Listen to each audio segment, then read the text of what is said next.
রাজ্য রাজনীতিতে আরও এক নতুন দলের প্রবেশ। ২৬-এর বিধানসভা নির্বাচনের আগেই নতুন দল ঘোষণা তৃণমূল থেকে সাসপেন্ড হওয়া বিধায়ক হুমায়ুন কবিরের। একই সঙ্গে রেজিনগর এবং বেলডাঙ্গা একাই ২ কেন্দ্র থেকে লড়াই করবেন বলে জানালেন তিনি।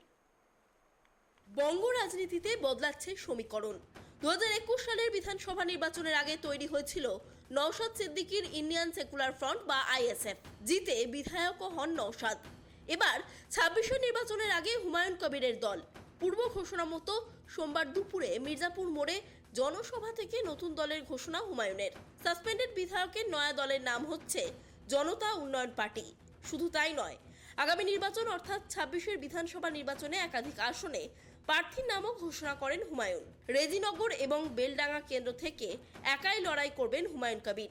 ২ কেন্দ্র থেকে জয় পাবেন বলেই আত্মবিশ্বাসী প্রাক্তন তৃণমূল নেতা।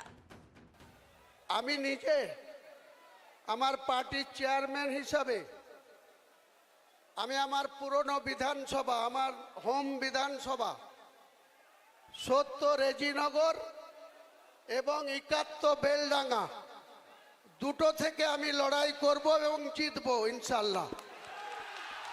প্রার্থী তালিকায় রয়েছে একাধিক হুমায়ুন কবিরের নাম, অর্থাৎ আগামী বঙ্গ বিধানসভা নির্বাচনে একাধিক কেন্দ্রে হুমায়ুন কবিরের সঙ্গে লড়াই করতে হবে শাসক বিরোধী প্রার্থীদের, যা রীতিমতো চমক বলেই দাবি জনতা উন্নয়ন পার্টির চেয়ারম্যানের। শুধু তাই নয়, তালিকায় রয়েছেন এক হিন্দু প্রার্থীও, যার মধ্যে মুর্শিদাবাদ কেন্দ্রের প্রার্থী হচ্ছেন মনীষা পাণ্ডে এবং বালিগঞ্জ থেকে প্রার্থী হচ্ছেন নিশা চট্টোপাধ্যায়। গ্রামীণ খড়গপুরের প্রার্থী আমাদের পশ্চিম মেদিনীপুরের আমাদের পার্টির জেলা সভাপতি, উনি কন্টেস্ট করবেন, ইব্রাহিম হাজি। এবং ৫৪ মালদা বৈষ্ণবনগর মুস্কেরা বিবি, উনি কন্টেস্ট করবেন ৫৪ বৈষ্ণবনগর থেকে মালদার। মনীষা পাণ্ডে ৬৪ মুর্শিদাবাদ থেকে কন্টেস্ট করবে, ৬৪ মুর্শিদাবাদ।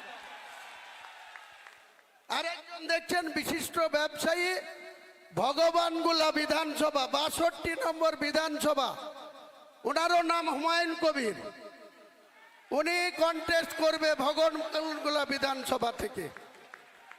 সেই ডাক্তার হুমায়ুন কবিরও রানীনগর বিধানসভা থেকে কন্টেস্ট করবে আগামী নির্বাচনে।